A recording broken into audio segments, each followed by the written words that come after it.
I said, well, what kind of example were you in front of your child? Then he started getting mad at me. I was like, you know, but there is a point that I was trying to make to him that I'm making to you right now, especially as fathers. Especially with fathers with daughters and with sons, but with daughters right now. Be the man, the type man that you want your daughter to hook up with, that you don't want your daughter to end up marrying. You see what I'm saying? I mean, if you're yelling and you're abusive at your wife, is that the kind of man you want to treat your daughter like that? If you're drunk all the time and ridiculous like that guy I was talking to in the street, is that what you want for your daughter? You know, if you're blowing all your money, looking at other women, playing around with other women, I mean, is that the kind of man you want for your daughter? So whatever kind of man you want your daughter to eventually fall in love and marry, be that kind of man, okay? And if you raise up that child in the way that she should go, when she is old, she'll not depart from it, for real, okay? So you can take that to the bank. And mothers, you know, mothers, single mothers. I mean, you have more. We did a program on single mothers last time, and I hope nobody got too mad at me. But you know, there is responsibility, and it doesn't matter if you're a single mother. You know, you still have a responsibility to be responsible for that child, and just bringing more brothers and sisters with different last names into that household isn't being responsible, and it's not giving. You're not training up your child in the way he or she should go. That's why we have these what they call sociological cycles, or what the Bible calls generational curses, because the children become like how we've trained them up. And training up a child isn't necessarily telling the child what you want them to do if you're not living that particular lifestyle in front of them. Okay?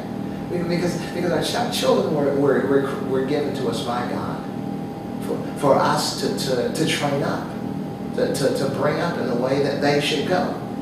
There's a Persian poet named Khalil Gibran. He says he has a poem, I think it's called The Prophet, and it speaks that the children are not really our children, but it's more the children are a result of the Creator through us, longing for Himself, and so our children come through us, but they are of the Creator, that the Creator uses us to manifest Himself through us, and that they are with us for a short time, not that we own them, but we have a responsibility to help guide them, to train them up to become the people that they're supposed to be. Okay, you see what I'm saying? So that's a long way of going about, you know, as far as the chastising. But just the whole point of all that is simply it's very important, the responsibility that we have.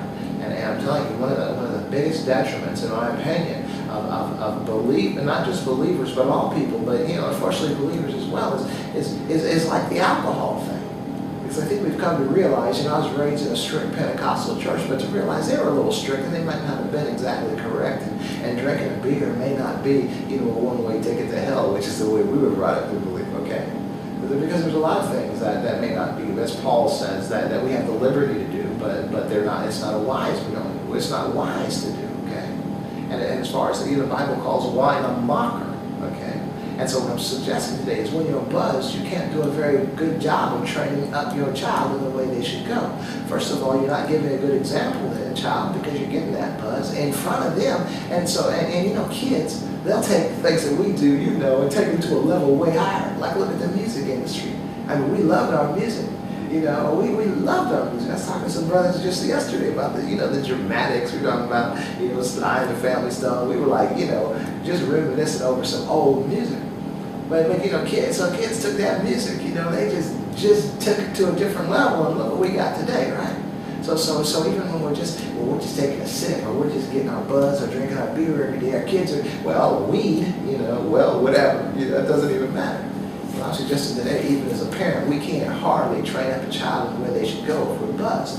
First of all, we can't even really observe how they're going, and with sense, you know, make the right manipulations and suggestions in their life to get them going in the right direction, let alone being a terrible example before them. So alcohol, especially in that gentleman's life, I'm like, look at you.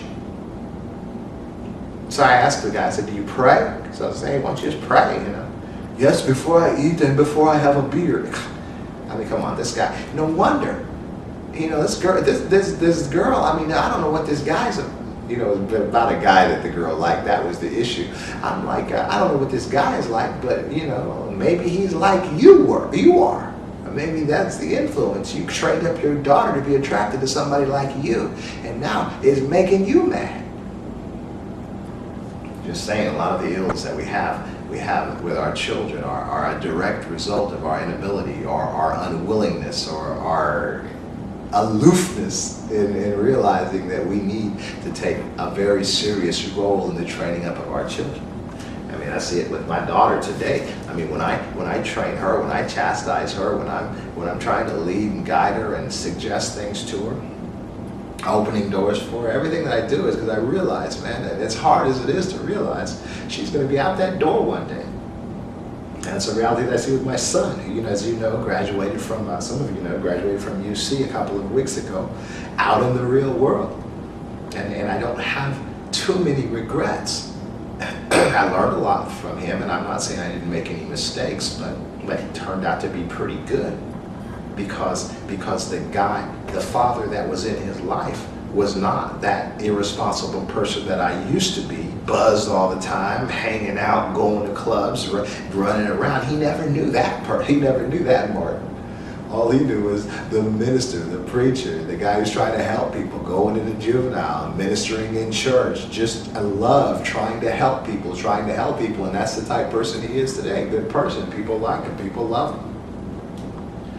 And so I'm just suggesting today that what your child, a lot of times, what your child becomes is a direct result of the influence or the training or the lack of training that you've put in time into that child's life, okay?